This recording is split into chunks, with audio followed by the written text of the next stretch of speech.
Duas perguntas que eu queria fazer.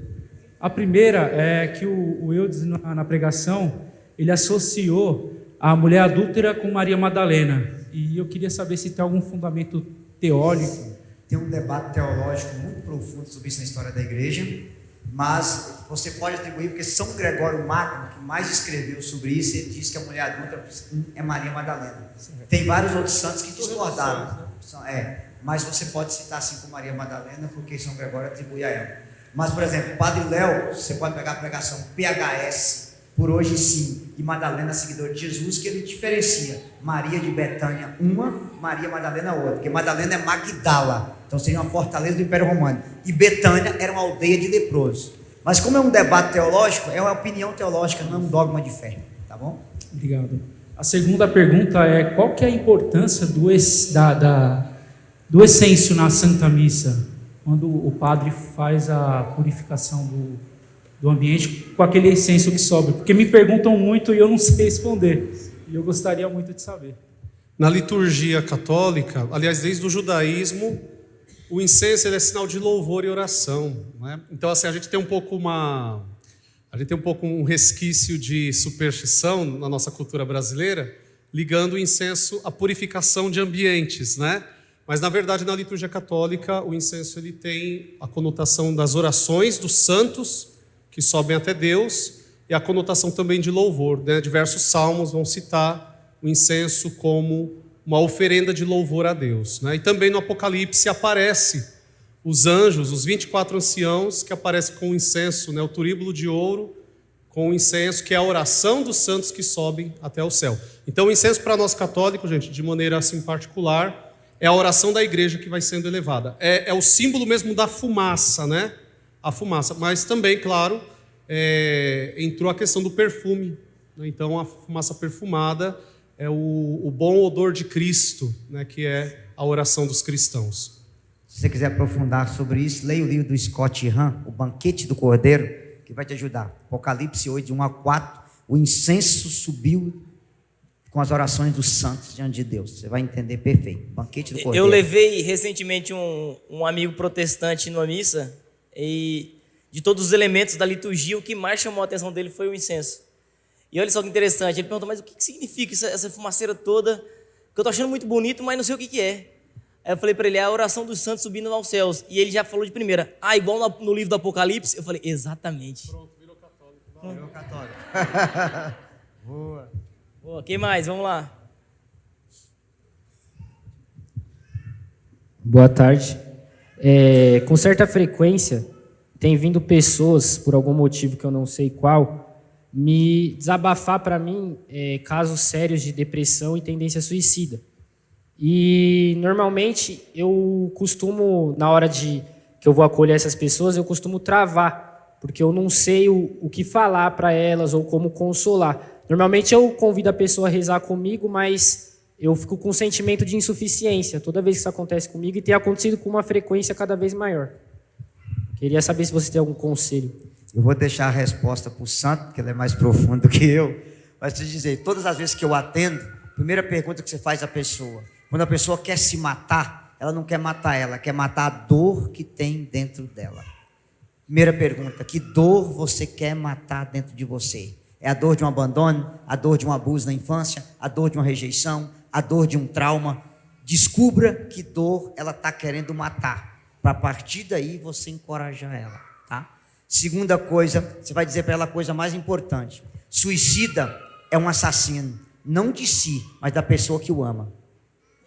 Lembre-se, coloque isso na cabeça dela: você não tem direito de matar o coração de sua mãe, o coração do seu pai, dos seus amigos, que tem pessoas que amam você, e você vai ser assassino do coração deles. Pense nisso. Você vai estar fazendo pessoas sofrer por sua causa. E a terceira coisa mais importante: encaminhar essa pessoa para uma boa terapia, para um padre, para uma confissão, para uma vida de oração. É o que é o mais importante de tudo isso aí. É isso.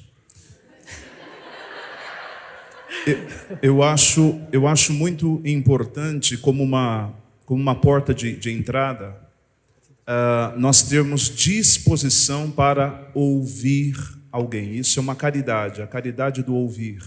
Isso é muito importante. Segundo, eu acho que é muito importante entender de que se a depressão, num ponto de vista básico, ela é um excesso de passado e a ansiedade é um excesso de futuro, então, se é depressão, diz respeito a uma questão da história. Então, emprestar o ouvido, ter esta caridade. Depois, num segundo momento, é procurar uma ajuda.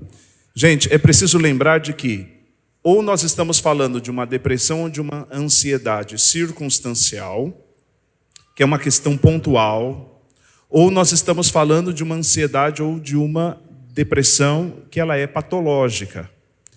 É importante ter este cuidado quando se trata de depressão ou de ansiedade, mesmo na melhor intenção de rezar, de avançar um pouco mais com os cuidados e tal.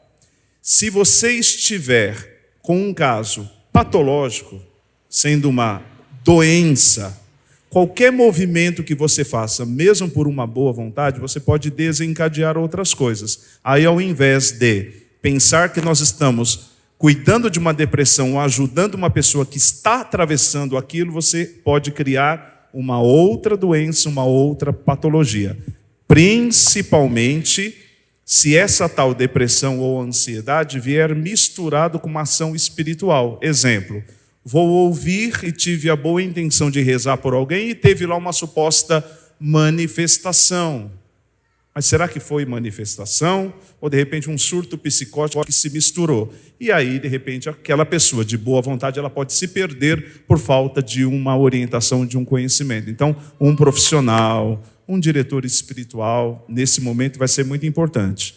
Mas, seja qualquer situação for, eu repito e reforço, a acolhida, um bom abraço, uma boa escuta ativa, um cafezinho passado fresquinho com um bolinho de fubá, eu vou dizer para você que ajuda e muito.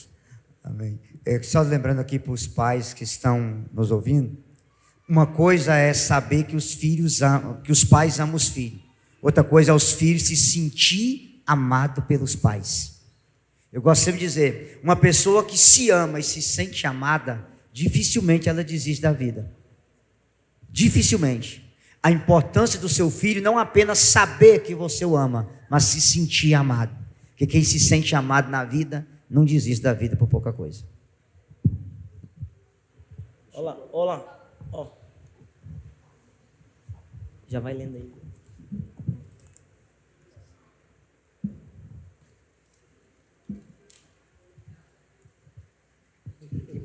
Vamos ler aqui ou microfone lá? Nós sempre ouvimos falar na Igreja Católica que as pessoas que se matam, ela perde o céu. E eu tenho notícias e conhecimento de pessoas que, infelizmente, têm essa prática. Então, mesmo que eu conheça ou que eu não conheça, algumas pessoas acabam se suicidando. Sim. Eu, como cristã, acabo de receber essa notícia. O que eu faço? Para quem eu rezo? Sim. Porque eu não posso jogar pérola aos porcos. E aí, eu rezo para aquela alma? Eu Sim. peço a Deus, o que fazer nessa circunstância? Tá. Vamos lá, algumas coisas importantes. Primeira coisa que você tem que aprender, vamos pegar o que o William disse, que é uma frase de Santa Teresinha. Entre o último suspiro e a eternidade, existe um oceano da divina misericórdia de Deus. Mas eu vou dar uma explicação bem simples, para você pegar para não ficar teológica. Vamos lá. Número 1. Existem 3 tipos de suicídio. Primeiro, é o chamado suicídio ato de desespero. O avião bateu no World Trade Center, pegou fogo, as pessoas em cima, para não morrer queimada, pulou. Foi um suicídio? Foi, mas foi um ato de desespero. Ali, a pessoa fez aquele ato por medo de morrer queimada. A questão da tortura, a pessoa com medo da tortura, ela tirou a vida. Existe um outro tipo de suicídio, isso aí a psicologia ajuda muito, a autoestima da pessoa está zero, e ela quer matar a dor dela, que acha que aquilo é um descanso. Então, Deus conhece o coração dela melhor do que você. E aí tem um terceiro suicídio que leva à condenação, que é o chamado suicídio consciente. Vou dar um exemplo a você. Eu fui pregar numa cidade brasileira que tem um grupo de jovens lá, que uma vez por mês, na primeira sexta-feira de agosto, eles escolhem um deles para tirar a vida e dar a alma para Satanás. E eles morrem no mesmo lugar, na mesma sepultura, da mesma forma, com um cadastro de sapato amarrado no pescoço. E você chega para pregar e fala: ô tio, eu quero reinar com Lúcifer, ele é o pai da luz. Essa ideia de vocês que Lúcifer é ruim é coisa suas cristãos. Eu quero reinar com Satanás e por isso eu vou me matar. E todo ano, nessa cidade, eles escolhem um. Ou seja, eles fazem isso de maneira o quê? Consciente. Então vamos lá, vou dar 2 testemunhos para te ajudar. Eu conheço um amigo nosso, que a filha dele de 15 anos começou a namorar um traficante. Ele foi falar com ela para não namorar, ela pegou a arma dele e deu um tiro no ouvido, na frente dele. Bagaçou a cabeça e ela caiu no chão. Ele jogou ela no carro, pegou a mãozinha dela, não vou falar o nome, e disse: filha, se arrepende, filha. E aí ele levou ela para o hospital, mas não deu tempo, ela morreu. E aquele rapaz que era pregador ficou com a culpa dentro dele. E com certeza, a minha filha cresceu no evangelho, ela era católica, provavelmente ela foi para o inferno. E aquilo ficou corroendo. Ele estava num estádio de futebol com 30 mil pessoas, Jesus Eucarístico passando e o Ironi Spudar pregando. E de repente o Ironi disse: há um pai de família do meu lado, você está com a roupa tal, você perdeu uma menina e disse o nome da menina. Essa menina deu um tiro na cabeça na sua frente por causa do namorado, que você não aceitava o namoro, e você achava que a sua filha tinha ido para o inferno. Pode rezar a missa, você vai encontrar a sua filha no céu.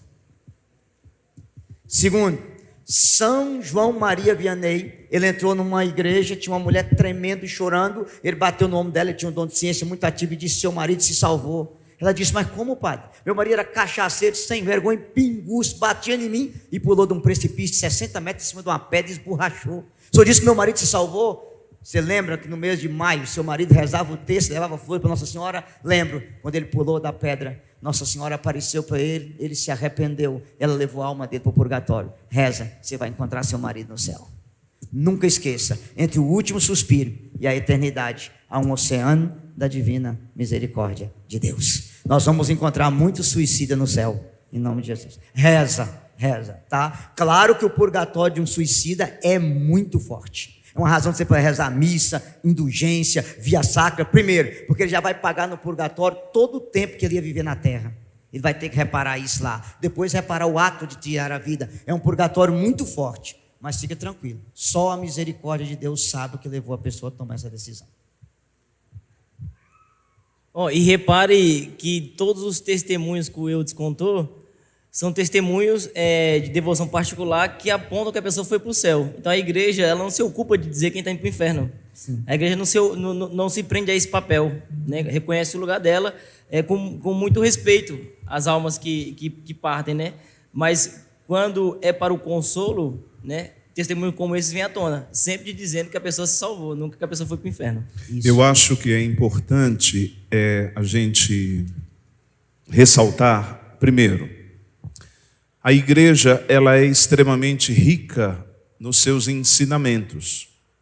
Eu sei que às vezes a gente é muito impelido a movimento de coisa pronta, de celular, de rede social, de shorts, vídeo. Então, temos uma dúvida e tem alguma coisa pronta que alguém disse. Então, muito cuidado. Eu acho que quando algumas perguntas chegam até nós, alguns fatos, que vão gerar dúvidas, primeira coisa, é um grande convite de Deus para você poder estudar e mergulhar naquilo que a igreja vai ensinar. Gente, e não é estudar com inteligência artificial. É de fato, por exemplo, o padre brincou com o catecismo do Eudes. Então, a primeira pergunta: você já tem o catecismo da igreja? Tem para vender aqui? Então, tem para vender o catecismo. Você tem a Bíblia, né? Primeira coisa, é estudar. Segundo ponto que, na minha opinião, ela é muito importante.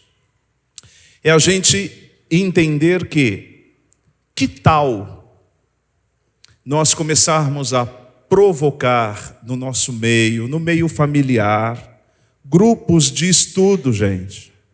Grupos de estudos. Então, nos reunirmos vamos rezar o terço? Vamos. Ao final do terço, vamos estudar um tema da igreja. Você pode ter certeza que em algum momento você vai utilizar aquele material ou para se abastecer no seu conhecimento, na sua experiência de Deus e também abastecer a alguém, né? Agora, Nós temos também grandes irmãos e irmãs prestando serviços que eu acho que é muito importante a gente divulgar. O Eudes há pouco divulgou o material dele, achei fantástico, né? Aquele material que você tem compilado, algumas perguntas e respostas do ponto de vista da igreja. Padre Paulo Ricardo, né, tem um trabalho maravilhoso, com estudo, gente, muito amplo. Quero saber sobre purgatório. Cara, tem uma escola. João Cláudio Rufino tem uma escola bíblica para estudo bíblico, né? De novo, você vai rir. Padre Márcio Arielto, gente, era uma biblioteca ambulante na sala. Esse homem dava show lá na nossa época. Eu acho que é muito importante, né, para a gente poder ajudar. Eu, particularmente, eu tenho um apreço, padre, pela celebração das exéquias. Eu adoro um velório, amo falar da morte, amo rezar nas exéquias. Se me deixar, eu fico horas e horas conversando. Outro dia, eu não tinha percebido, eu estava conversando com o morto no caixão, as pessoas diziam assim: William, os parentes querem te abraçar. Eu falo: ai, filho, dá licença. As brincadeiras, né? Mas eu adoro ajudar alguém no processo de luto. É um tema que me chama muito a atenção. Por quê? Porque aprendi a beleza deste universo com a igreja. E assim também, né? Eu penso, irmãos, que nós como católicos, nós temos que nos ocupar de coisas católicas, né? Então, por exemplo, a nós não é cabido o julgamento das consciências. A nós é pedido que rezemos. Então, morreu? Reza. Se matou? Reza. Alguém matou alguém? Reza também. Por quê? Porque a nós não eu não devo julgar a consciência de ninguém. Foi aquilo que o Eudes e o William agora estava colocando. Acabou de ser canonizado, se não me engano, né, o Henry Newman, né? E ele foi um grande doutor da consciência.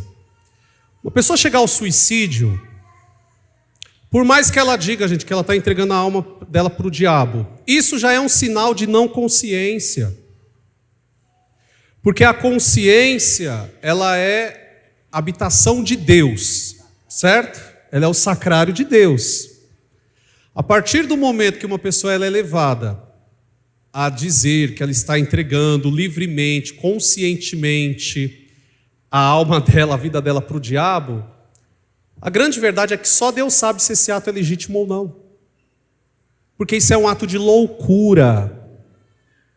Então só Deus que sabe julgar as consciências, só Deus sabe se de fato ali existe um ódio declarado verdadeiramente a Deus, ou se aquele ódio às vezes não é ao pai da pessoa, e ela transferiu para Deus. Isso vai ser levado em conta na hora da morte da pessoa, né? Então aquela história de que entre o céu e a terra existem mais, né, segredos e mistérios que a nossa vã filosofia pode alcançar, isso deve ser levado, irmãos, em consideração também, para que nós tenhamos assim aquilo que Jesus diz, né? Quero misericórdia, não sacrifício. Sede misericordiosos como vosso Pai é misericordioso.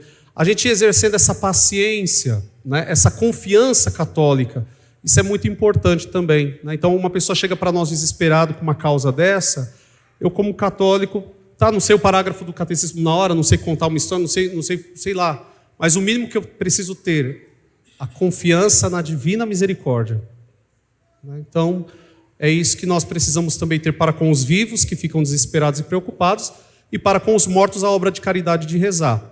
E se foi para o inferno? Deus que sabe, isso não cabe a mim saber. Então se despreocupe dessa loucura. E se for vontade de Deus por uma revelação particular, Ele vai te mandar o seu anjo da guarda, não sei, alguma coisa assim, e vai te dizer, pare de rezar por essa pessoa e pronto. Mas, ordinariamente, Deus não faz isso, né?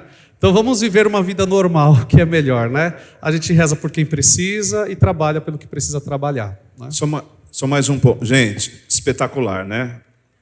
Ouvi o general ali no assunto, ouvi o padre. Deixa eu falar uma coisa. Talvez você não consiga dar aula teológica para alguém, mas talvez você consiga dizer para a pessoa assim, eu acabei de assar um bolinho de limão em casa. Você sabe fazer? Olha o Espírito falando. Eu sei fazer um bolinho de limão, tem um bolinho de limão em casa. Eu fiz com um chazinho de hortelã. Você vai em casa. Então, às vezes conselho teológico a gente não sabe. E olha para mim de verdade. Talvez no primeiro momento você não precisa. O que você precisa é levar a pessoa a uma experiência de amor. Eu não sei falar, mas eu posso estar aqui do teu lado. Eu não sei falar, mas você pode contar com o meu abraço. Normalmente, quando a gente perde alguém, às vezes a pessoa não tem nem vontade de organizar uma casa, sim ou não? Fica tranquilo que a louça é por minha conta. Bom, sinceramente, padre, é a melhor teologia. Nesses meus, vou fazer 8 anos de padre ainda, né? Sou um padre novinho, gente, um padre criança, né? Mas nesses 8 anos de padre eu já ouvi muito e sempre, todos os meses, todas as semanas tem alguém que aparece e diz: quero morrer, quero me matar. Mas nos meus 8 anos de padre nenhum desses se mataram. Mas pelo fato de que eu penso, irmãos, que essa questão da escutatória, lembra desse texto, William? A escutatória é um texto do Rubem Alves.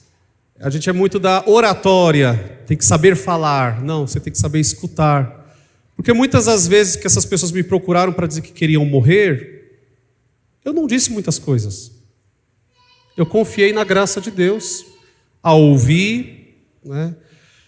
Encaminhei a pessoa para o sentido da vida, sabendo que eu sou padre, não psicólogo. Falei: olha, conheço um bom psicólogo, eu conheço um bom psiquiatra. Vamos procurar? Beleza, foi. Estão aí tentando até hoje. Estão vivas. Porque a glória de Deus é o homem vivo, né? A glória de Deus é o homem vivo. Então, eu acho que é isso, irmãos, né? Essa atenção, esse cuidado prolonga a vida, né? Tá bom. Tem uma pergunta aqui na minha mão, eu vou fazer pro Eudes. Queria perguntar, como lidar com a teologia da libertação? O que é e o que ela causa de mal? Nossa Senhora. Começa pelo que é. O que é e o que ela causa de mal? Bom, vamos resumir. O que é a teologia de libertação? A teologia de libertação, ela não é uma heresia, ela é uma corrente herética. Deixa eu explicar para vocês. Toda heresia, ela nega uma verdade de fé. Por exemplo, se a pessoa é ariana, ela nega que Jesus é Deus. Testemunho de Jeová, por exemplo, é ariano. Beleza? Se a pessoa é prisciliana, ela nega que o Espírito Santo é Deus. Pronto. Se a pessoa é sabelianista, que é o caso do autor do livro A Cabana, ele não crê que Deus é uma pessoa. Ele crê que Deus é um Deus que se relaciona, ora como Pai, ora como Filho, ora como Espírito. A teologia de libertação, ela não nega um dogma. Ela nega todos os dogmas da igreja e reinterpreta esses dogmas na análise marxista. Ou seja, ela causa uma divisão. A igreja povo com a igreja hierárquica. Então, a moral perde o sentido, a oração perde o sentido, tudo perde o sentido. Eu estou muito mais preocupado com os biomas da Amazônia do que com as almas vivendo no pecado. Estou muito mais preocupado com as árvores queimando na Amazônia do que com as almas que podem queimar no fogo do inferno. Então não há uma pregação sobre salvação, vida eterna, senhorio de Jesus, juízo, pecado, céu, purgatório. Não, é tudo, só love, aquele discurso politizado. Então ela politiza a fé. Então o que é a teologia de libertação? É a politização da fé. Você trabalha um Jesus que quase que vira um Ernesto Che Guevara. Só de trabalhar a revolução. E Jesus não é revolucionário, Jesus é Salvador. Jesus é o quê? Salvador. E o que hoje, Eudes, na sua opinião, o que hoje a gente vê na igreja que é colheita desse tempo forte que nós vivemos de teologia da libertação no Brasil? Então vamos lá, para vocês entenderem o que é. Primeiro, a destruição da moral. Eu sei que está gravando, padre, mas é caso grave, mas eu tenho que contar. Você chega para um casal que um marido me procura, o padre frequentava a paróquia, frequentava a casa deles, né? Eles frequentavam a paróquia, o padre era amigo. Um dia o marido brigou com a mulher, saiu de casa, arrumou uma satanete e foi para o motel. Claro que ele, como católico, cantava na missa, ministro da Eucaristia, se arrepende, procurou o padre disse, meu filho, você transou com mulher com camisinha? Foi. Então não é pecado não, meu filho, é só para descarregar, fique em paz. Esse é o nível da teologia de libertação. Aí você gasta um final de semana inteiro pregando para o menino que tem tendência homossexual, que mora com outro rapaz, para ele abandonar aquele relacionamento e viver a castidade, que é o que a igreja quer. Aí o menino é chapado do Espírito Santo, procura o padre não, se você for um gay santo com um parceiro só, o que vale é o amor, fique em paz. Jesus respeita o amor. Aí você prega para o casal de namorado viver a castidade, se guardar para o matrimônio, e procura o padre, não, você se ama, pode transar à vontade. A caridade é maior do que a castidade. Se você se ama, pode viver o love. Isso é os frutos da teologia de libertação. Então, não se fala do purgatório, não se fala do inferno, não se fala do céu. Você anula toda a moral da igreja. Por exemplo, como que o Frei Gilson hoje tem incomodado os padres da TL? Para aquele levantar de madrugada para rezar, Ave Maria, que é isso? Já perceberam? E outra coisa, o Frei Gilson é fleumático, eu tinha tanta vontade de ser fleumático. Porque o povo bate nele, se fosse eu. Mas veja, eu nunca vi alguém incomodar tanto como o Frei Gilson se incomoda. O que o Frei Gilson é? Católico. Simplesmente é? Nada mais que isso. Mas se sente incomodado. Então, você tem ideia, não vou falar onde, foi no meu estado. Teve uma diocese que o bispo reuniu todos os padres para descobrir os paroquianos que assistiam o Frei Gilson, para negar as confissões e dizer que tudo que eles confessam não é pecado. Você tem ideia do nível que a teologia da libertação faz com a igreja. Então, tira o valor da oração, tira a beleza da Eucaristia. Agora mesmo mostrou um vídeo lá da Bahia, de mãe de santo em cima do altar, sambando e jogando incenso, invocando tranca-rua. Inclusive o bispo da diocese, que não vou falar onde, estava lá no altar. Então você faz uma misturanga, tudo. Aí, outro exemplo. Quem diz que o Espírito Santo não age no centro de Umbanda, do canal? É o mesmo Espírito Santo. Ô gente, se o Espírito Santo age no Espiritismo, na Macumba e na Umbanda, eu sou católico para quê? Eu vou renunciar à minha fé. Vocês estão entendendo? Então, todos os caminhos levam a Deus, toda religião é boa, toda religião fala de Deus. Toda religião é boa? Não. Se toda religião é boa, nenhuma é verdadeira. Toda religião tem uma boa intenção, mas a única religião fundada por nosso Senhor Jesus Cristo é a Igreja Una, Santa, Católica e Apostólica. Pronto. Então, aplaude, né? Entendeu?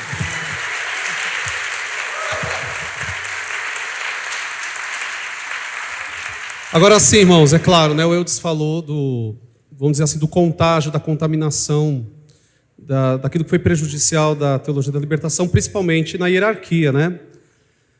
Entre o clero, mas isso também reverberou e reverbera ainda até hoje também entre grupos de fiéis, né, leigos, né, também, que acabaram perdendo a piedade, né, a fé, o zelo pela igreja, se apossou muito de... Claro, a missão maior dos leigos de fato é estar sendo sal da terra, luz do mundo, né, presença na família, no trabalho, na sociedade, mas se excluiu totalmente a questão de viver os sacramentos e etc.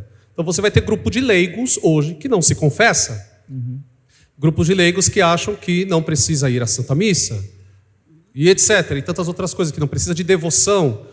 Então a influência, né, essa influência marxista, essa distorção da teologia, essa leitura com esse óculos tão somente social da fé, também tirou dos leigos a questão da espiritualidade, da oração e toda essa parte espiritual, né, teológica, dogmática.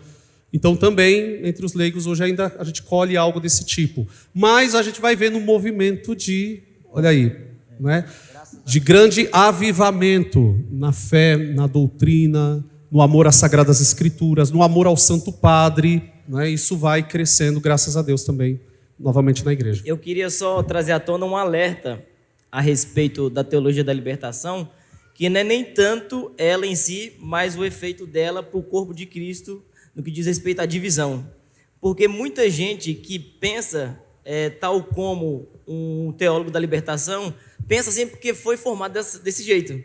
E por vezes a gente, na ânsia de querer combater o erro teológico, acaba combatendo as pessoas. Então a gente cria inimigo dentro de casa, porque a pessoa tem um pensamento formado na teologia da libertação, ou até um padre que seja, e a gente não consegue diferenciar uma coisa da outra e começa a criar inimigos. Mas muita gente que vive a teologia da libertação vive sem nem, às vezes, perceber o dano que ela está causando para a igreja. Porque a teologia da libertação é uma ferramenta de um problema muito maior, né? Que prega o reducionismo. Então, se eu perguntar para vocês, o que é superior, a vida material ou a vida espiritual? Vida espiritual. O mundo criado por Deus é maravilhoso, é bom. Só que esse pensamento reducionista, que a gente costuma chamar de materialismo, é criar a plenitude do homem nas coisas que passam. E para implementar essa revolução, vai se criando mecanismos ou ferramentas para entrar em diversas esferas da sociedade. Então, por exemplo, o comunismo querendo se implantar na família, o que ela faz? Ela destrói o conceito de família. Ela querendo se implementar na questão financeira, então vem com o socialismo, querendo dividir tudo para todos, né? A ocupação e tudo mais. Aí quando chega na igreja, qual a ferramenta utilizada? Então é distorcer, é reduzir a teologia. Então não olhe-se mais para o céu, vamos tentar resolver a parada entre nós aqui mesmo. Se você for ver, é o eco do Éden ecoando. Você vai ser como Deus, desde que você faça com a sua própria mão. Deus, quando cria o homem, diz: será a minha imagem e semelhança. A tentação é o quê? Faça você mesmo, vá lá, come, pegue. Então, se você for ver, é o eco da tentação do Éden, até hoje pairando assim, tentando fazer a gente querer alcançar aquilo que Deus nos prometeu pela graça, pela força do próprio braço, do braço humano. E a gente vê o resultado aí, que é isso. Inclusive, quem gosta de leitura, leia o livro Fidel e a Religião. É uma porcaria, mas se você gostar de ler. Lá, Fidel Castro fala para o Frei Beto que a teologia de libertação é mais importante do que o próprio comunismo. Por quê? Porque para as ideias de comunistas se implantarem no mundo, a igreja é o maior obstáculo. E pela teologia de libertação, você anula a igreja para que eles avancem com a agenda revolucionária deles. Isso é muito sério, gente. Eu acho que é importante também a gente fazer a seguinte reflexão. Às vezes, você não está diretamente ligado ao que a contribuição está dando aqui. Mas eu não sou da teologia da libertação e nem sei direito o que é, estou ouvindo aqui. Mas às vezes você está participando de um discurso, de uma narrativa que é próprio deste movimento, desde marxismo, comunismo e teologia, e de repente te fizeram um discurso em nome da Igreja Católica, com o seguinte exemplo: não precisa viver desta forma, você pode ser católico um pouco mais. Tem um grupo que reza muito, você não precisa rezar muito, é exagero. O Frei Gilson fazendo as pessoas acordarem 4 horas da manhã, é um exagero. Gente, o que eu já ouvi, padre, de gente que não está ligada à teologia da libertação, mas com esse discurso de que essa atitude é exagero. William, precisa mesmo viver assim? Gente, isso também, de certa forma, é você estar contribuindo com este movimento que é mera uma narrativa. Para ser sincero, o que nós precisamos é dizer como ser igreja. E aí a gente deve seguir aqui, porque a igreja verdadeira é uma igreja que reza. E porque ela reza, ela se dispõe na dimensão social. A igreja só se dispõe na dimensão social porque ela é uma igreja de espiritualidade. Eu acho interessante falar isso porque tem um outro extremo que está querendo resolver sem a igreja o problema da teologia da libertação dentro da igreja. Então eu abandono a igreja e tento fazer dos meus moldes um novo estilo de igreja sem contar com a igreja. Só vocês pegarem esse catecismo, ele é 2.865 parágrafos. E você resume ele em 4 palavras. A igreja crê, a igreja celebra, a igreja vive e a igreja reza. Então, primeiro é o credo, a igreja crê. Depois é os mandamentos, a igreja vive. Depois do sacramento, a igreja celebra. Depois a oração, a igreja reza. Quando você crê, reza, celebra, você vive em doação de ajudar o outro, de fazer a caridade com o próximo, porque você vê Cristo nele. Amém? Gente, eu não sei qual é o tempo. Por que as pessoas caem no chão quando passa o Santíssimo? Primeira parte, né? É porque, bom... Calma. Deixa eu fazer uma piada, calma. Faz. Porque tem a ver com o sacerdócio. Tá. Cuidado com as, eu apelidei, com a santissimada por aí. Sabe o que é santissimada? Quando o padre, dá uma santissimada no povo, Toma. isso também está derrubando Sim, o povo, viu? tá. Não faz isso, viu, padre? Não, eu não Carlos? faço. Deus é pai, eu nem gosto, mas tudo bem. Piadinha, padre, piadinha. Por que as pessoas caem no chão? Dentro da experiência da renovação carismática católica, desses 65 anos, o fenômeno de cair no chão, nos Estados Unidos se dizia fenômeno de queda. Foi dado o nome pelo cardeal Suenens, o cardeal que estudou o caso, fenômeno de repouso no espírito, né? Então, isso atualmente. Esse fenômeno espiritual, ele não é um fenômeno de 65 anos para cá. Ele está na experiência da igreja e dos santos de formas diversas. É uma experiência mística. Então é uma experiência, irmãos, de oração. É uma experiência com Deus que a pessoa tem ali, uma experiência mística. Ponto. Eu acho que até aqui, certo. Nem todo mundo que cai no chão está em repouso no espírito. Então, a segunda coisa é essa. Né? Então, existe o repouso no espírito? Existe. É uma experiência legítima? Sim. Mas nem toda pessoa que cai está em repouso no espírito. Por quê? Porque ali tem diversas situações, né, que só um diretor espiritual pode saber o que está de fato acontecendo com a pessoa, se ela tem uma experiência verdadeira ou não de repouso. Ou se ela também está com uma experiência emocional e por isso ela desfaleceu, que também pode ser, o que não deixa de ser espiritual, irmãos. Porque ali no momento de oração, uma pessoa ela pode, na hora da oração, o emocional dela também entra em contato com a oração, sim ou não? Porque nós somos seres humanos, né? Então tudo em mim entra em contato com a oração. Mas às vezes a questão é que a pessoa ela pode estar numa situação psicológica mais delicada e ela também pode ter uma queda, que não é um repouso, mas não deixa de ser também uma ação de Deus nas suas emoções, naquilo que ela está vivendo, né? Eu acho que isso responde um pouco. Você quer complementar, Eudes? Eu acho que é bacana, padre, dizer o seguinte sobre a queda. Uma vez eu Sim. estava lendo um artigo, repouso no espírito não deve ser sinônimo de queda. Porque a queda é uma consequência física daquilo que você está experimentando. Você pode viver a experiência do repouso no espírito em pé, sentado, deitado ou em qualquer condição. Inclusive, por exemplo, no caso das mulheres, gestante. O repouso no espírito, o primeiro conceito é a ação do Espírito de Deus sobre a pessoa, independente da disposição física. A queda, existem outros fatores. Sim. Até porque os santos místicos vão dizer, por exemplo, a oração de quietude de Santa Teresa d'Ávila, onde ela estava rezando e os seus pensamentos simplesmente ficavam lineares, ela não pensava em mais nada e em ninguém. Isso é um estado de repouso também, né? Se vocês quiserem aprofundar, tem 2 livros com a literatura bem simples e um bem teológico. Tem um livro do padre Antonello, chamado Repouso no Espírito, que lá ele narra a experiência de Santo Agostinho, de 2 jovens que se aproximaram do altar, suavemente repousaram e quando levantaram, pediram o batismo. Foi um toque tão profundo que eles eram pagãos, quiseram ser batizados. Na vida de Santa Faustina, de Santa Gema Galgani, também tem esses fatos. Eu pego o cardeal Suenens, padre, que até eu li o livro, ele era um pouquinho contra essa situação, e eu comparo o repouso no espírito a uma coisa simples para vocês entenderem. Vamos pegar uma coisa humana para coisa espiritual.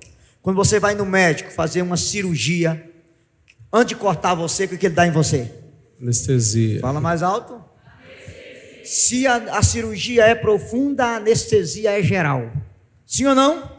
Se a cirurgia é um pouco simples, a anestesia também é simples. Existem casos que ele corta você sem anestesia. O que é o repouso no espírito? É uma anestesia profunda que Deus te dá para fazer uma cura profunda no seu coração e na sua alma.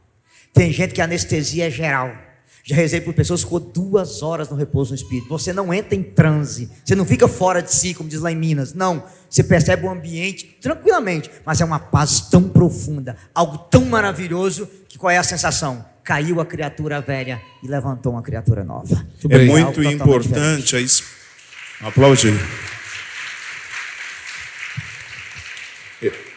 Eu acho que a gente só tem que ter o cuidado de realmente viver as coisas de Deus com muita seriedade, com muito equilíbrio. Eu tenho um caso no bairro da Penha. Eu observo quando vou participar da celebração, e é um indivíduo que comunga, recebe a Eucaristia, como todo mundo. Quando vai chegando perto do seu banco, ele de pé, ele já deixa o espaço, ele põe várias bolsas, roupas para ficar um espaço. Quando ele chega, depois da comunhão, ele já vai entortando, aí ele repousa, ocupando todo o banco da igreja. Então, assim... Cochilo, né? O que eu quero dizer também é assim, quantas pessoas que caem, na verdade, se jogando... Sim, tá. E só para não deixar a pessoa aqui sem resposta, gente, ela pergunta assim, e por que ninguém reza pela pessoa que cai? Porque se Deus já está fazendo, não precisa rezar pela pessoa que caiu. A gente deixa ela lá largada mesmo, né? Só se... É verdade. É porque ela não está largada, ela está na mão de Deus, né? É claro, se a pessoa tiver com uma roupa, uma roupa inadequada, alguém vai lá e cobre, dá um jeito, mas é isso, tá bom? Bora. Eu acho que alguém falou que queria fazer aí no microfone, não foi? Não? Aproveitando ainda a questão de saúde mental que muito se falamos aqui, em algumas situações que eu vi, que também já aconteceu comigo, na busca de alguns profissionais da área da saúde, é indicado, no meio do tratamento, a constelação familiar como tratamento para essas questões, né? Eu já fiz algumas pesquisas, estudei um pouco e a gente entende, tem um entendimento da Igreja Católica em relação à constelação familiar, mas ainda é pouco se falado, né? E é muito utilizado. Eu tenho visto isso com frequência, né? Utilizar a prática da constelação familiar, usando a própria pessoa somente como centro da cura, né? Eu queria entender um pouquinho a opinião de vocês. Sim. Todos os padres exorcistas são radicalmente contra a constelação familiar. Inclusive, se você quiser ler um livro sobre o assunto bem profundo, o padre Pedro de Florianópolis, padre Pedro Paulo Ricardo Alexandre, escreveu um livro, A Cura de Geração e as Constelações Familiares. Está tendo caso seríssimo de possessão demoníaca por causa de constelação familiar. Primeiro, a constelação familiar foi criada pelo Bert Helling, um padre alemão, que renunciou ao sacerdócio, que conheceu as tribos Zulu da África e terminou a vida acreditando em reencarnação com a ideia do karma. No fundo, a ideia da constelação tem a ideia do karma atrás. Isso tem gerado muita confusão. Atendi uma menina de uma comunidade católica bem famosa que fez a constelação familiar com um padre, e quando eu atendi a moça, ela estava com uma pressão demoníaca terrível, porque ela já tinha um problema psicológico sério, e o padre acabou prejudicando ela mais ainda, e ela se abriu para o mundo espiritual, para o demônio. Isso é sério. Eu não aconselho ninguém mexer com constelação familiar.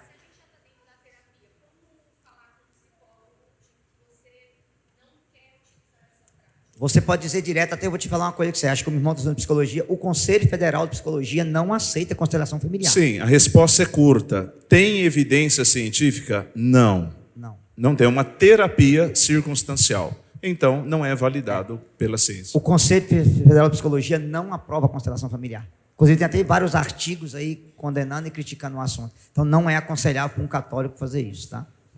É obrigatório o uso do véu pelas mulheres na missa? Não. Como se preparar? Isso, vai chegando lá o microfone, eu vou fazendo aqui. Como se preparar para uma boa intercessão? Eu acho que a pessoa quis perguntar assim, como ser um bom intercessor, né? Eu acho que tem um livro, é protestante, mas é muito interessante, se chama O Intercessor, né? E você se torna um bom intercessor sentindo a dor do outro. Esse é o princípio da intercessão, se colocar no lugar do outro. Tem um livro do Siri John, Intercessão Profética, muito bom. Eu li o do crente, mas não li o do católico. Como evitar a distração excessiva? Você vai ter que lidar com isso para sempre. Santa Teresa d'Ávila, né? Ia para a Capela do Santíssimo, toda distraída, ficava contando os tijolos da capela, até da hora de terminar a oração dela. É assim mesmo, gente. Pessoal, hoje a gente tem muito essa questão do TDAH, é uma realidade. Eu já fiz, inclusive, acompanhamento, etc., um monte de coisa. Só que assim, gente, a gente é assim, e pronto. Porque senão, se você ficar se entupindo cada vez de um remédio, tu vai viver assim. Então, assim, tenta se adaptar, tenta ver o seu limite. O que precisa de remédio, você toma. O que não precisa, saiba de uma coisa, você não vai mudar, né? É o seu modo de comportamento, é a sua estrutura mental. Eu aprendi isso agora com o psiquiatra, né? Padre, o senhor é assim. Entendeu? Entendeu? Então, assim, distração é desse jeito. E tem coisa que se dá por conta do hábito, né? A quantidade de informação que a gente recebe hoje com as redes sociais, dificilmente você vai estar concentrado quando você parar para rezar. Porque você não vai ter o mesmo estímulo na oração que você tem quando você está vendo uma rede social. Então, se você quer evitar a distração, evite o que causa a distração. É uma questão meio que lógica, assim, né? Não tem como você fazer, vou rezar, mas antes eu vou assistir Os Vingadores. Você não prepara a sua alma para isso, né? Quem tem aí é do microfone? Quem ia perguntar do microfone? Lá atrás. Deixa eu só completar aqui sobre esse ponto da distração e sobre a pergunta do psicólogo ali. É porque eles responderam, né, da constelação familiar, só faltou uma resposta. Muda de psicólogo. Não. É porque é fácil. Você não precisa convencer o psicólogo disso, né? Muda. Mas agora sobre a questão da distração. Tem um mal na sociedade atual que acaba gerando uma distração muito grande chamada rede social. Né? Que se a gente não tomar cuidado com aquilo que ela vai fazendo com a nossa estrutura mental, a gente começa a entrar nesse campo da distração sem ter um TDAH, sem ter nenhum problema. Eu tenho apenas um vício, um mau comportamento que eu estou alimentando ali e transformando a minha estrutura mental. Então, a rede social ela oferece conteúdos rápidos. Isso faz com que você perca a atenção muito rápida em todos os contextos da sua vida. Então, além desse conselho do padre, de se aceitar assim, tente entender se você é assim ou se você está vivendo nesse mundo de consumo que está sendo ofertado para você adoidado aí pelo marketing, pelas mídias, por tudo. Aí procura um bom terapeuta, que aí ajuda também. É um fato. Não, e para de assistir qualquer coisa e vai assistir o No Barco Podcast, né? Aê! Um sinal de distração são as pessoas que não conseguem ver vídeos longos. Né? É um sinal de distração. Mas tem um irmão lá atrás. Boa tarde, tudo bem? Carioca? Carioca. Cuidado. Meu nome é Felipe, né? Venho do Rio de Janeiro, região serrana, Petrópolis. Estou aqui junto com os meus irmãos. E lá, na minha região, o Everton esteve lá no ano passado. Esse ano, né? Ano passado e esse ano. E lá, na minha região, existe uma grande divisão hoje, né? Nós estamos vivendo uma grande divisão em relação aos carismáticos, né? A galera mais carismática com a galera mais tradicional. E eu vejo que isso está afetando um pouco, pelo menos na nossa realidade. Por quê? Na minha paróquia, nós temos um grupo de oração onde nós somos carismáticos e a gente sempre fez um cerco de Jericó junto com o nosso antigo pároco. Né? E hoje lá existe, ontem o padre falando sobre o cerco de Jericó, que teve um cerco de Jericó aqui maravilhoso e tudo mais, e lá hoje existe uma grande divisão em relação ao cerco de Jericó. E eu queria saber, né, se é verdade ou não é, porque um padre numa mesa com a gente, né, comigo e com a minha esposa, ele falou que o cerco de Jericó não existe. O cerco de Jericó é algo fictício, é uma encenação. E nós vivemos grandes curas, milagres nos nossos cercos de Jericó, né? E hoje a gente vai ter um cerco de Jericó lá e acabou o passeio, não pode mais ter passeio, não pode mais ter muralha. E isso acaba confundindo a mente do povo, porque o povo que vem, né, o povo que não conhece a igreja, às vezes o povo está um pouco afastado, né, dos seus ministérios e vai num cerco de Jericó, acaba vivendo uma realidade muito maravilhosa, com a presença do Espírito, no momento que o padre passeia com o Santíssimo, e de repente, do nada, isso ser colocado como algo errado, né, isso sofre um impacto muito grande naquele fiel que está chegando, que está curtindo, né, que está vivenciando tudo isso. Então, assim, é verdade ou não é? Porque eu entendo que dentro do cerco de Jericó existem várias histórias ali ao redor, como a história de Raabe, né, que os espiões foram lá antes, né? Encontraram com Raabe lá, né? Falando sobre a muralha e tudo mais. Ou seja, é algo fictício ou não é? Bom, o padre. Tem muita coisa aí, né? Mas eu vou começar, aí o... Não, eu só queria dizer Pode que uma dizer. vez eu fui participar de um cerco de Jericó, cheguei lá, Você sempre tem uma história, né? tinha uma arca quase maior que a igreja. Aí pegaram os coroinhas, vestiram com uma roupa bacana, deram uma corneta na boca de cada um e começaram. Era o Chapolin. Padre, o meu coração começou assim, falei, meu Deus, será que Jesus está voltando? Eu falei, Jesus, será? É brincadeira. Não, é verdade, mas assim, só para aliviar o tema. Mas obrigado porque... pela anedota. Ô, Carioca, irmão, vou te responder, mas de uma forma bem geral, irmãos. De fato, em algumas paróquias do Brasil, ou muitas, o cerco de Jericó virou um teatro. Infelizmente. Né? Por quê? Vou começar por aí, tá bom? Aí o Eudes também identificou uma outra questão também na sua pergunta, ele vai complementar.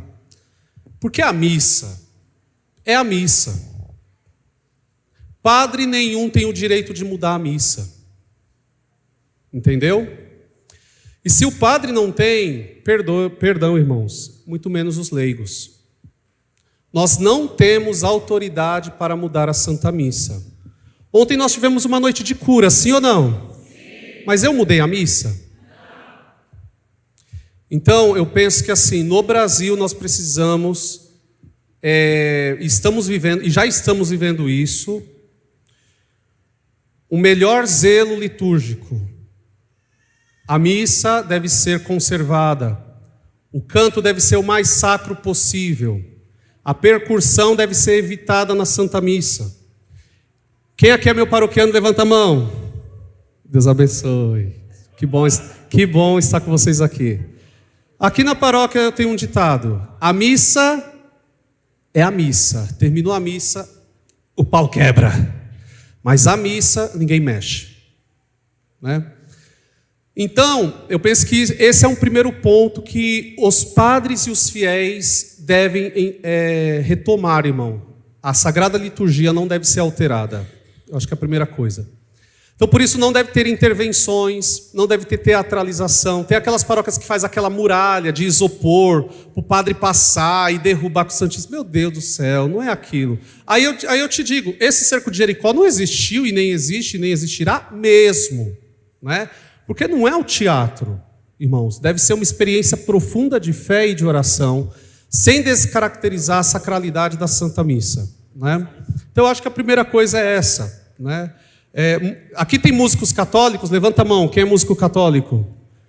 Músicos católicos, estudem as músicas de Santa Missa, música sacra, música de liturgia. Quando vocês forem chamados para fazer um evento, assim, para dar aquela impactada, o padre esperando aquela missa de esculhambar, derrubar o teto da igreja. Não, vocês já começam assim, Deus habita, porque a missa é a missa.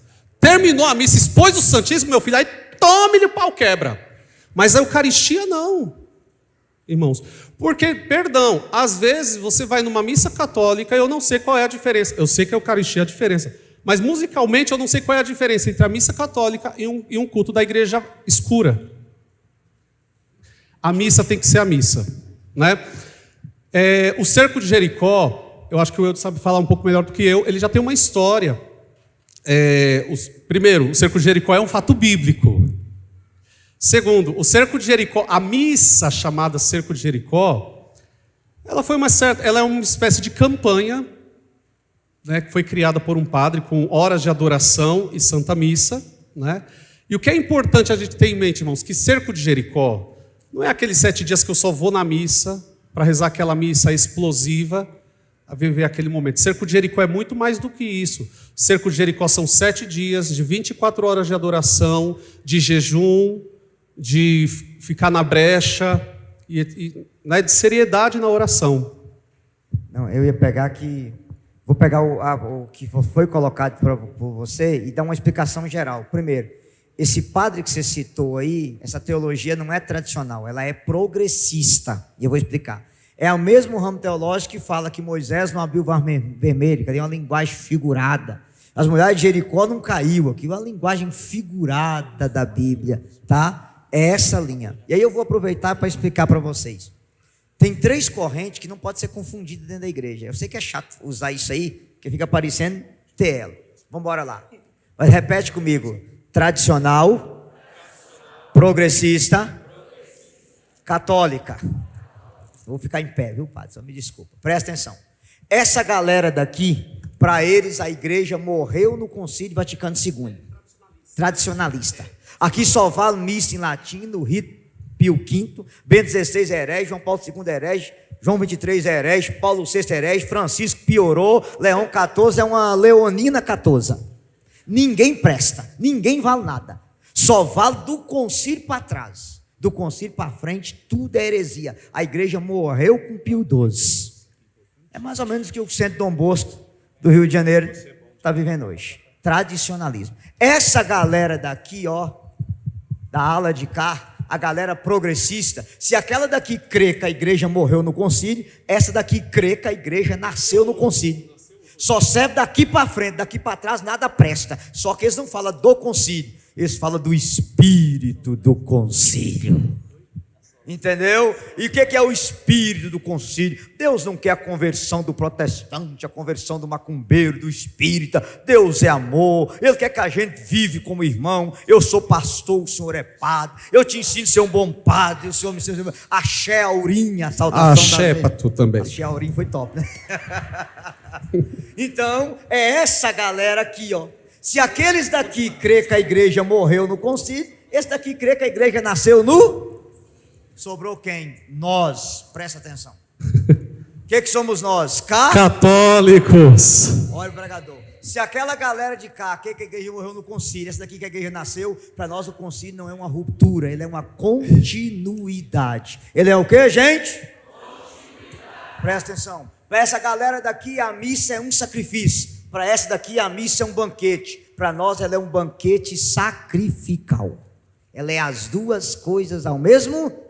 Para essa aqui só vale a missa em latim. Para essa aqui só vale a missa em vernáculo Paulo VI. Para nós vale as duas. A minha missa é em português, latim e oração em línguas. Olha só. Glória. Glória a Deus. Então, vamos pegar. O padre aqui é tradismático, né? Tradismático. Então, veja bem. É isso que eu queria que vocês entendessem, gente. A igreja não morreu no concílio, ela não nasceu, ela é a mesma igreja. Qual é a nossa linha? Não é ruptura, é continuidade. Qual é a palavra? Continuidade. Ficou claro isso aqui? Amém. Encerradas as perguntas, eu vou disparar a metralhadora de Jeová agora, tá? Vai lá, ó. É pecado os vivos se casarem de novo? Não. E se forem casar de novo, os filhos têm direito de atrapalhar? Não. Se no purgatório... Viúvo pode casar, gente. Ah, perdão. É pecado os viúvos se casar de novo? Não. Não. E se tiver filhos, filho atrapalha? Não. Casar na igreja, né, padre? Casar na igreja, não vai se juntar, né? Se no purgatório não há tempo, como entendemos aqui como funciona essa purificação?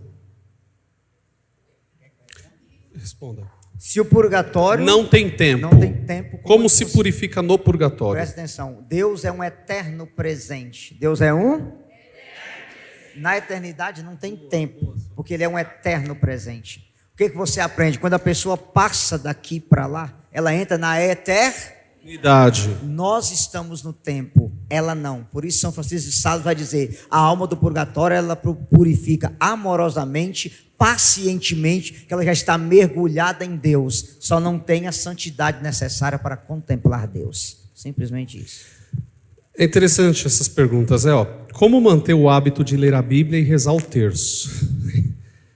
Lutando, né? Lutando. Confirma. Eu estou há 2 meses, eu estou há 1 mês e meio, indo para a academia quase todos os dias. E aí ela fazendo os meus exercícios, eu pensava, meu Deus do céu, rezar deve ser assim também. Você tem que se determinar, fazer e ir com vontade, sem vontade, não é verdade? Então, gente, é uma questão também de prioridade, né? E também de disposição. O que acontece com as almas dos cristãos não batizados? Essa pergunta Bento XVI respondeu há uns anos atrás, né? Que havia uma questão do limbo. Né? O batismo, uma pessoa ela é cristã, ela teve um ato de fé, de querer amar Jesus e seguir Jesus. Ela morreu sem o batismo, ela foi batizada pelos méritos de Cristo por causa da sua vontade. No ato da morte, ela foi batizada na morte de Cristo. Então, os cristãos não batizados, que morrem catecúmenos, tem catecúmeno aqui? Que ainda não é batizado? Quem é? Quem?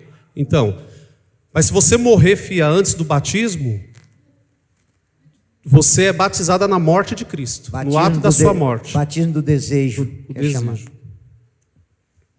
Como começar a ler e estudar a Bíblia e o Catecismo?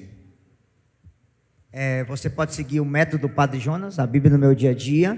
Pode seguir a Lexo Divina. E o Catecismo, se você quiser, tem duas formas. Você pega o Catecismo no final dele aqui, ó, palavra por palavra, de A a Z, para você estudar. Ou você adquire o livro do professor Felipe Aquino, Catecismo de A a Z, que é o melhor livro de estudo do Catecismo. Como evitar a fofoca? Uma vez o Papa Francisco, ainda cardeal, foi para um retiro de bispos, aí eles falaram assim, ó, gente, para a gente não fofocar, toda vez que a gente for falar mal de alguém, a gente canta o hino para Nossa Senhora. Diz que eles foram cantando do começo da viagem até chegar no lugar. Aleluia.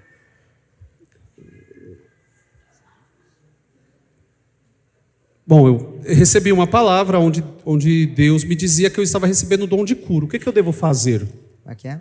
Recebi uma palavra que Deus estava me dando o dom de cura. Sim, se você receber essa palavra, ela é verídica, duas coisas a fazer. Primeiro, procure a formação do Ministério de Cura e Libertação da Diocese com a renovação carismática. Debruce nos livros do Frei Elias Vela e se coloca à disposição. Se você tem o dom da cura, você vai rezar pelos doentes. Ótimo. Claro. Já ouvi vários católicos dizer que quer ser cremado. Quando morrer, eu sei que isso não pode. Não. É o seguinte, gente.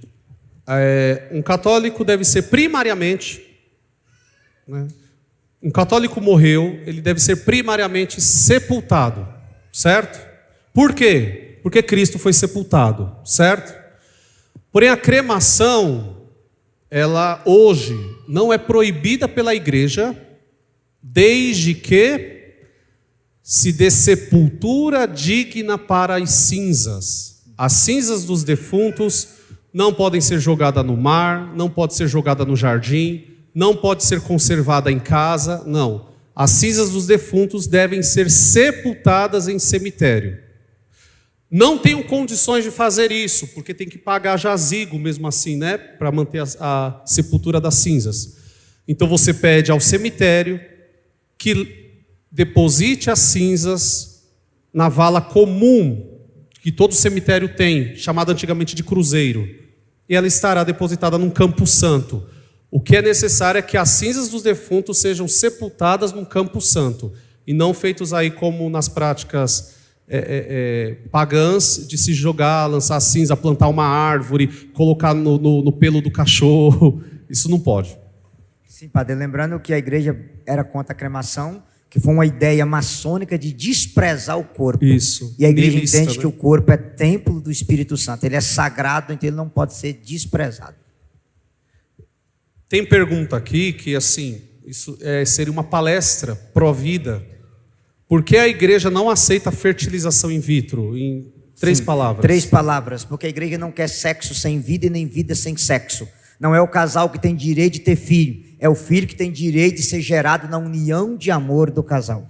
Ponto. Segundo, se você não consegue ter filho de maneira natural, procura um tratamento chamado naprotecnologia. Me procura aqui que eu passo os dados. Naprotecnologia é uma forma de ajudar os casais a engravidar, inclusive com uma porcentagem bem mais alta do que fertilização e inseminação. Então o filho tem que ser gerado no ato de amor do pai e da mãe, e não num tubo de laboratório.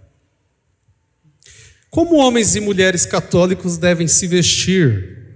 Como católicos, muito bem, né? De roupa bonita, aliás, de roupa bonita, bem passada, usar bom perfume, escovar os dentes, ser cheiroso, ser decente, evitar mostrar sempre, quanto menos pele para fora, melhor, tá bom? É uma dica da minha avó. Quanto menos pele mostrando, melhor. É isso aí. Gente, pelo amor de Deus, né? Vocês reclamam de calor. A gente vive de batina. Eu acho assim, eu acho de um despautério tão grande uma pessoa dizer que vem na missa e tá com calor. Eu tô com roupa social por baixo, eu tô de batina, depois eu ponho um amito, ponho a alva, ponho o símbolo, ponho a estola, ponho a casula e tu reclama de calor na igreja? Ah, faça-me o favor, né? O calor do fogo do inferno é pior, padre. Oxi. Bom, o que você quer falar agora? Isso, já foi. Tinha um da Assunção de Maria. A pessoa disse assim, como explicar brevemente a Assunção de Maria? Eu já fiz a homilia domingo. Vai, 1 minuto para você. Uma única frase. Por que Maria subiu ao céu, corpo e alma glorificado? Por uma única razão. A terra não era digna de comer o corpo que gerou o Criador da própria terra. Pronto. Tá? Aprenda. Aprenda uma coisa com vocês. Na Bíblia, aonde Deus toca é santo. Maria não é aonde Deus tocou. Maria é aonde que Deus morou. Pode aplaudir. Se aonde Deus toca é santo. Então veja, por que Maria foi elevada ao céu, corpo e alma? Porque o corpo de Maria, eu vou falar numa frase assim bem simples para vocês entenderem. Maria deu a Deus o que Deus não tinha. Deus não tinha carne, ganhou uma carne dela. Não tinha coração, ganhou um coração nela. Não tinha sangue, ganhou sangue nela. Maria deu a Deus o que Deus não tinha. Então ela é o ser mais sagrado, porque Deus morou nela, sentou no colo dela, amamentou no seio dela, e a terra não era digna de comer o corpo que gerou o Criador da terra, que amamentou o Criador da terra, e o Criador da terra sentou no colo dela. Aleluia. Glória. Essa última merece que a gente fique de pé.